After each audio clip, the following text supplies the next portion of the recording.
I'm the only person streaming. No pressure. Wow, you can zoom out far. And you can zoom in far. Oh man, the textures. I think this game was developed like over a decade ago, right? Turn on the landmarks window. So it's like a navigational tool. What the hell did that even do? Rain. Oh, I see. Oh yeah, like a navigational window. Wow, this reminds me of Eve like a lot. Activate the nearby marked unnosed switch by double clicking on it. Alright. That sounds pretty sensible. I mean, in RuneScape, that's how you figure out what a switch does, right? You just flip it. Have I done it? Ah! The tutorial just killed me! A shooting range? Let's go. Wait a minute, what's this container? Is this my corpse? Is that my corpse? That's my corpse. Give me my shit back. Man, what is my FPS right now? Weird. What is this? 36 FPS looking this way. What the hell? So these are your skills. In that case. Yeah, these are your skills. But instead of training them over time, you just spend skill points as a one-time upgrade type deal. I thought it would be more like Eve, where like you wait and that's how you earn your points. You just log in and you wait. Man, when you open the agent profile, the game comes down to like a crawl for a second there. What the hell is neon? Oh, that's the world. Neon local time. 088. What does that mean? 089. That's confusing. Oh no! Oh no! It's a 24-hour clock. I don't know how to read those. I know everything after 12 is a PM number. The problem is, once you get past 12 is when I stop being able to read it. I can read it up to 12. The moment you get to 13, I have no idea what I'm looking at. Because I haven't looked at the time, I don't actually know what 19 is. If I read 19, I would guess that that would be about 10 o'clock. I'm sure that's wrong. Buy a sekur. A sekur. A sekur? A sekur.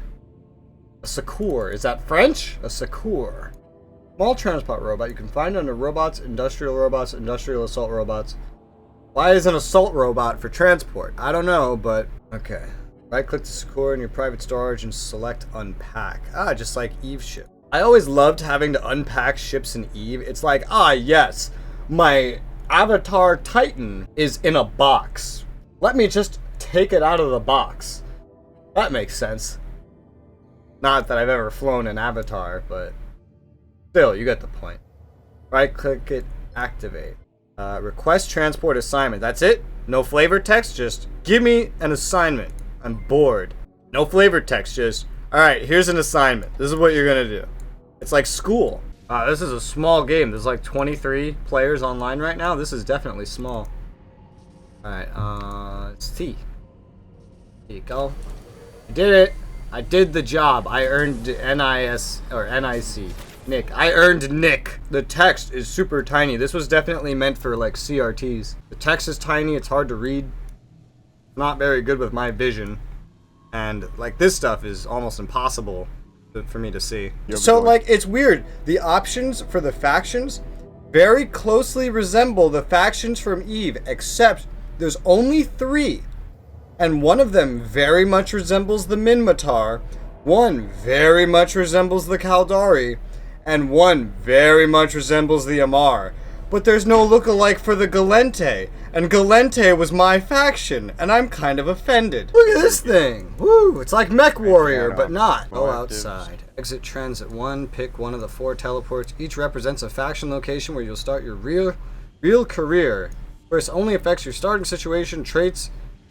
With enough time and effort, you'll be able to learn and do everything and much more. Okay. I'm getting, yeah, like 20 FPS right now. Really weird. 20 to 30 FPS when I look around. If I look straight down, it goes to 30, and that's it. It's really weird. It's a very laggy game. Gee, I changed some of the settings up, but usually, like, games are usually not very demanding for me. Are you running in full screen, says Urkel? Yeah, I'm running it full screen, no VSync, 1080p. I have most of the settings, like, just max, but again, I have very good hardware. This game's old. Do I get whatever credit for the boss if I haven't shot him? Since we're in a squad, you should be able to get some. Do I have to, like, shoot him once or something? I don't think so. There, did you get EP? Yeah, you got loot from it. I got 250 EP. What's the I point don't of do this it game? because Well, it's supposed to be like Eve, meaning there is no point. The point is to make money. Make money, collect loot, get bitches. Get bigger robots, blow each other up. The same point as any other sandbox. There is none. It all depends on your They're taste. playing the sandpit. I'm just here to Mining shoot game. shit, get hit. So that has got to be probably the shortest set of footage I've ever played before giving my first impressions on a game ever. And that's not the end. I've played several days after this. That 5 minutes you just watched was actually 4 hours of footage condensed into its most usable form, which is usually what I do for these videos, but usually I make it more out of like 7 hours rather than 4. Well, I have another 20 hours or more, maybe 30 even, of gameplay that I could be using, but this is a first impressions, remember, and not a review. And as it stands, this was my first day of playing this game ever. My second day went pretty similar for the most part. I did learn some more stuff, and I will use that to tell you what I think about this game. As always, let's start with the pros. Pro number 1 should be obvious. This is the only game that is anything like Eve. So if you like Eve, this is your only other choice other than Eve. Now that's not to say it's an Eve clone, and that's not to say it's exactly the same. If you like Eve, you might hate this. If you like this, you might hate Eve. They do have some stark differences, and those differences will be highlighted in the rest of these pros and cons. The first pro is actually pretty similar to Eve, and that is that there is just a wide variety of things you can do in this game. This is a sandbox, and it is a long developed sandbox, so there's a lot of things for you to do, from missions where you do combat, PvE, transport, there's productions, a whole industrial side of things, missions that explore every aspect of the game, as opposed to Eve where missions are typically just go here, kill that, go here, look at that, maybe. Here they have something for everything: combat, transport, production, complex production, which also takes into account things like harvesting and mining and exploration. There's a lot of things you can do by yourself or in a group here, and that is very important when you're playing a sandbox, is having a lot of things to do. And even better, this is even better than Eve, is that everything in this game rewards EP, which is the form of XP that you spend on your skills. From the moment you make your character, you will earn 1440 EP every day for free. You don't even have to log on. Everything in the game that you do, except for level 0 missions that I've seen, and if you take assignments from players rather than from the job board, the NPCs, the game itself, everything rewards EP. You need EP to progress, meaning unlike Eve, you're not just going to be stuck waiting for your XP to roll in, or whatever it was called in Eve. I've already forgotten. I haven't played since like 2019. You don't need to worry about grinding in order to earn money, in order to purchase EP injectors or skill injectors, some variant of it, in order to get ahead. You don't have to pay a subscription, and we'll get to more of that later. Everything you do rewards EP, and just every day you get EP. It's that simple. I don't usually make the community part of the pros of a game, but I will here. This game has a very tight-knit community, and the reason this is a pro is because it's actually community developed. The community developers are very active, they're very engaged, they're very involved, they play their own games, they interact with their community, and the moment you sign in, the moment you complete the tutorial, at those 2 instances, you will have someone congratulating you, welcoming you. Did that happen to you in Eve? Did you finish the tutorial and get someone welcoming you? No. More than likely what happened to you was you finished the tutorial or signed in, and somewhere in that time frame, you got spam mail trying to get you to join a corp. Well, there's none of that here, and that now leads me into probably what is, in my opinion, the biggest pro of the game, but for a die-hard Eve player, this could also be the biggest con of the game. But again, this is my first impressions, and that is, there is a thing in this world called an alpha island. Now the game is split up in islands. The islands are a way of instancing the game, kind of like how Eve has its jump gates. This game has islands and little teleports that link them together. Well, the reason I love alpha islands is because PvP is disabled on them. Now that right there could make a diehard Eve fan just turn off this first impressions right now. But the reason that is so cool is because when you get into Eve, one of the things the game stresses into your head is that when you leave a station, an NPC station, you are now able to be shot at. And you can. Any asshole paying for 100 accounts could get a gang squad and kill you and a fleet of 20 of your friends, all with the use of multi-clienting on like one computer, and he will never get banned for it, ever. Now, while multi-clienting exists here too, there's actually a part of the game world where you can do almost every activity in the game without having to worry about being shot at by another player. The cancerous, toxic PvP community of Eve is exactly why I quit Eve after playing it for like a year and a half. This single thing adds more play value to Perpetuum than Eve will ever have, in my opinion. You have a place where you can learn about the game, play the game, albeit your rewards won't be as good as the other islands, but you're safe, and that's the point. The only thing that can kill you is your own stupid mistakes and lack of intelligence about the NPCs. If you rage quit on an alpha island, it is entirely your fault, and that's what I love about it. The next pro is actually the setting. It's a very unique setting. There's robots, there's mechs, there's no humans, there's no aliens. Everything in the world, except for like the plant life, I guess, is mechanical. Everything you play with is a robot. Some of it was made by humans, but most of it was already there. Now, I won't turn this into a story recap, but there's a lot of cool lore about the game, and there's not a lot of mech games out there to begin with, especially not a lot of good mech games. So this is another +1 in that department, which is amazing for me as a longtime Mech Warrior fan. But do note, this doesn't play like Mech Warrior, this plays like Eve. A big pro for those that actually don't have a background with Eve is the fact that since this game is not as developed as Eve, and it certainly doesn't try to be as in-depth in certain ways, that means it's a lot simpler. It's a lot easier to get into. It takes less learning. You won't spend 40 hours learning about the outfitting screen just to learn that you have to do that again 6 more times to have any semblance of an idea of what you're doing. You can get into it pretty easily. You can start outfitting your own mechs pretty easily. It's accessible, and I like that. And now to what might be the biggest and most important pro to everyone that is not me. And that is, unlike Eve, which costs a $15 a month subscription, albeit you can earn that in-game, in order to access a majority of the content or a fuck ton of grinding in-game or very savvy market manipulation to actually maintain it without paying real money. This game is $5. Not $5 a month, not $5 a year. One $5 payment. Unfortunately, it's on Steam only, so that means there's no escaping the Steam sales tax that they charge now, depending on where you live. But still, $5 and only $5 for this game. For something as amazing as Eve, if you like Eve, as big as Eve, as robust as Eve, maybe not as updated as Eve, but only $5, and there's no pay to win. There's no microtransactions of any kind.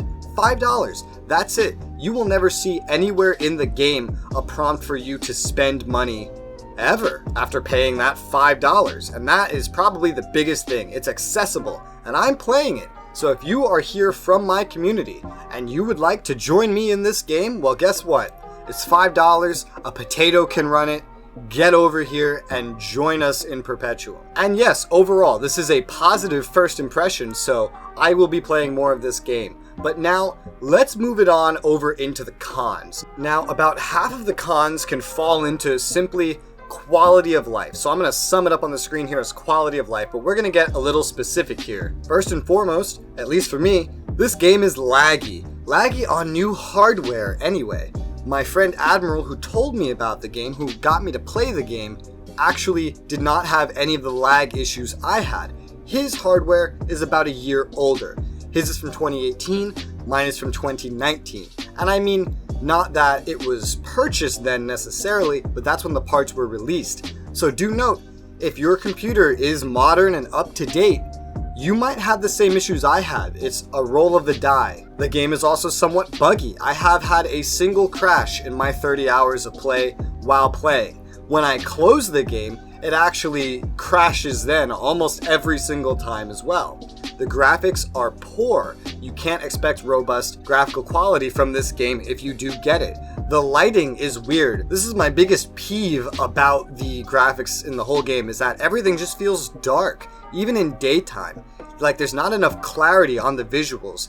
The resolution isn't high enough. Maybe everything's a little blurry. And you can't even blame anti-aliasing, because this only has multi-sampling anti-aliasing. No FXAA, nothing that could actually make it blurrier.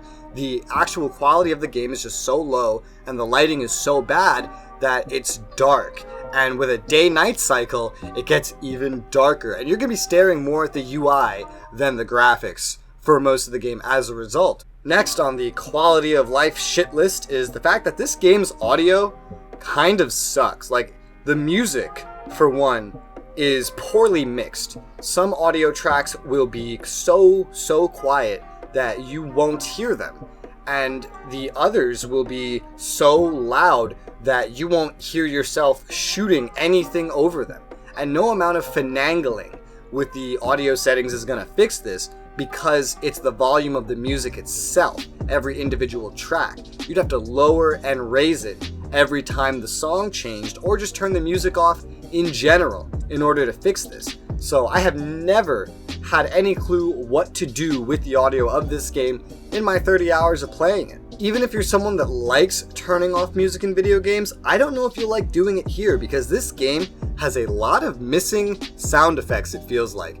The music's always there, and it's either too quiet or too loud, but when you turn off the music, that's when you start to notice that there are no sounds when your mech is running around. It's just you're running in a gigantic mech or a gigantic robot, and it's not making any noise. That's kind of weird. There's basically, or almost completely, no ambience. Like, there's some zaps when you teleport, but there's no ambience in the world. There's no sounds of nature, no sounds of anything happening in the background unless you take a specific action or someone around you does. This makes it feel empty. It makes it sound empty. It makes you need the music in order to not be sitting there in silence. But then you have to deal with the fact that whoever mixed the music is worse at audio mixing than I was in 2019 trying to record my Eve guides. I'm a lot better at it now, just in case you can't tell. The tutorial is outdated, and what's funny about that is this is a new tutorial that I showed in the beginning of the video. There's an even older tutorial that you can still do in the game, and that one is even more outdated, and it's terrible to do, trust me. Skip the industry part of it, because it literally takes hours to complete, whereas everything else does not. The tutorial has stuff that has never been updated because it was updated by the developers, not the community developers, and the community developers don't necessarily have access to everything, but we'll get to that later. Simultaneously, aside from giant blobs of text, which I didn't even find until my third day playing the game, I think. I didn't even find these giant blobs of text. The game gives you almost no guidance once you get out of the tutorial. It's just, oh, you're in the sandbox, get in it. It's like when PlanetSide 2 first released. You know, you do a little tutorial. Well, at first, I don't even remember if there was one. But then after that, you just get drop-potted into the biggest fight happening on the map. Well, here you go. You're in a gigantic sandbox, and you are just thrown in there with either a really shitty mech that can't do anything, or if you actually completed the tutorial, you get 4 better mechs that you should be using, but no idea how to use them, what to use with them, what you can do with them, what they're capable of. This could be remedied with user guides, and I do plan on trying to make guides of this game.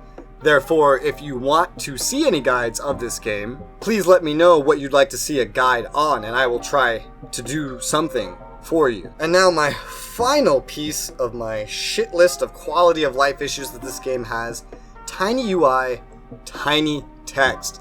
The UI does not scale with your monitor at all. Well, it goes where it needs to go, but it doesn't resize itself properly. And the text, oh god, the text and the buttons are so tiny. It's an engine limitation, kind of like how older games were made for CRTs and they based things on pixels because widescreens weren't a thing yet. And you know, this isn't crazy long ago, I guess. We're talking like 2007 here even. And this game started development in the early 2000s, like 2004 I think. But the bigger a monitor you choose to play this game on, the wider the screen, the higher the resolution, the tinier the text is going to be, the tinier the buttons, because apparently their size is not actually even per the size of your monitor. It's actually tied to your pixels. The text is tied to the pixel amount, meaning you can fix it if you run it in a lower resolution, but if you want to run it in a native resolution so the game doesn't look even crappier than it already looks, you're gonna have to deal with tiny text. So if your eyes aren't like 20/20 vision, good luck. Finally escaping the quality of life pitfall that we just went through, the next con is going to be that game development as it stands is pretty limited, as it is community developed like I said. And whereas the developers were nice enough after shutting down the game, which by the way, this game shut down in 2018, it was resurrected by the community because the developers released an open source code, but the developers have not shared all of their dev tools, meaning there's a lot of things that these community developers cannot change, cannot fix, like the text size, for example. A lot of the quality of life issues may never be fixed unless the developers decide to share whatever tools that they are not sharing. They can still make game mechanics act differently, they can add new mechs, new islands, update the game's content, and they can keep it running.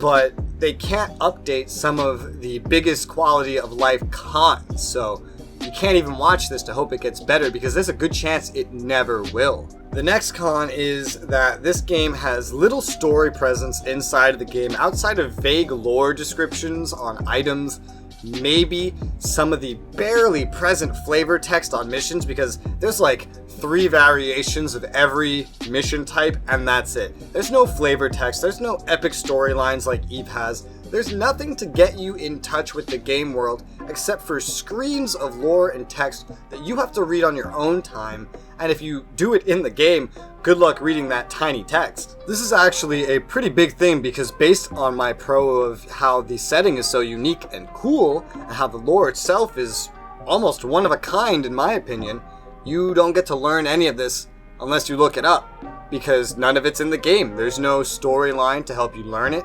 no epic storyline, no even garbage recycled missions that really teach you much of anything. I know it's supposed to be a sandbox, but even Eve put in story to flesh things out, to flavor things. This game does no such thing, and it sucks. My final set of cons here has a lot to do with the player base itself. Obviously, the player base is small. The game shut down. Clearly it's not doing well. It's being run by the community, but there's not a whole lot of players in this game. And that leads to some problems. I mean, it leads to some pros. Like I said, the community is very tight-knit, which is good, but it leads to some problems too. If you're interested in PvP, well, there's only a couple active corporations that really control anything in PvP because of the tiny player base. You have your conglomerates of players just hoarding together, desperately trying to scrape any activity they can off the wall, and with how outdated the tutorial and how little guidance this game has, you're not going to see a massive influx of new players anytime soon unless PewDiePie makes a fucking video, and even then, good luck retaining them. Simultaneously, this also means that the marketplace in the game is pretty much dead. Only Tech 4 items, which is one of the highest techs, really sees any activity or really sees any supply. It certainly sees the highest demand. Tech 2 and 3 are nearly not present. Tech 3 especially doesn't exist on the market. A lot of items have terrible supply. The sell and the buy prices are so off, it's clear that the only ones setting anything to buy are those trying to take advantage of players auto-selling their loot just to resell them at 10 times the price. This problem is aggravated by the fact that most of the industry-heavy players are actually just producing their industry for their respective PvP-centric corporations and not sharing or selling anything outside of their corporations. Meaning, if you're not in one of those corporations, you're going to have a much harder time getting access to anything. It will require a lot more grinding, a lot more work, or a lot more money, or all of them, really. And now the final con with this game, and it's actually a temporary one, and that is the game world is small. There are 2 alpha islands, which I've explained earlier, and then it's surrounded by beta islands right now, but there's only a few of them. That doesn't leave a lot of space to do things. An influx of players right now, like if the game's population doubled, tripled, and again, it's pretty small.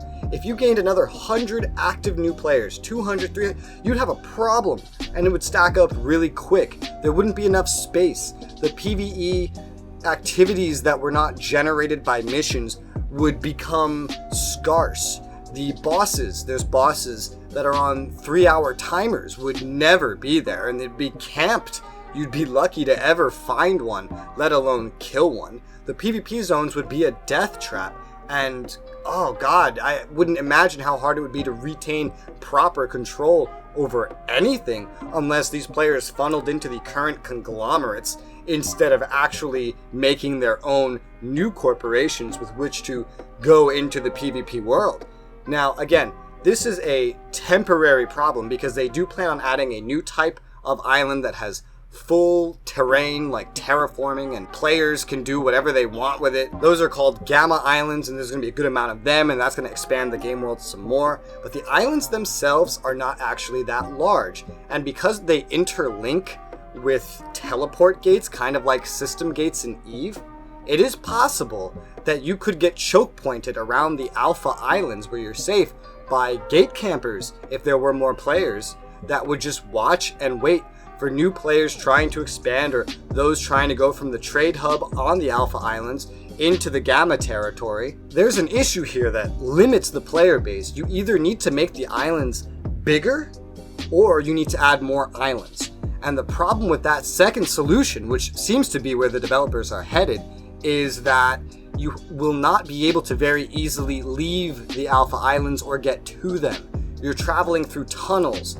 to get to these places. Tunnels which an active player base can watch very easily. So the whole teleport system would need to be changed in order to avoid problems there. But again, this is a temporary problem. This could be fixed, and as it stands, the player base is small, and I have seen no gate camping of yet. And that is it. That is my pros. Those are my cons.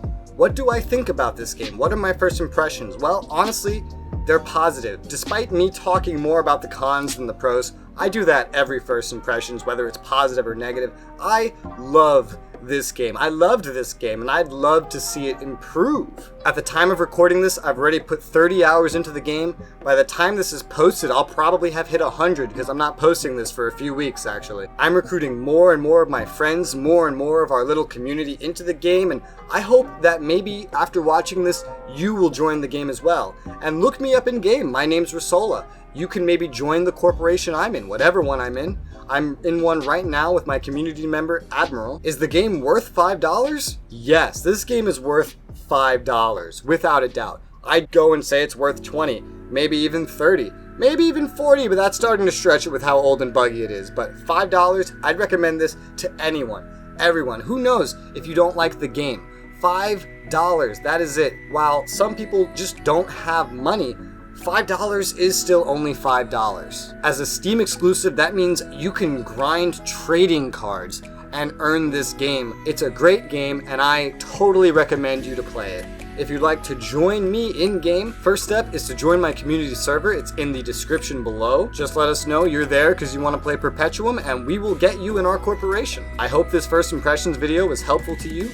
Again, if you want to see me make a guide on this game, give me a topic. Let me know what you want to know about, and I'll see what I can do. But for now, thank you guys very much for watching, and I'll see you on the next video.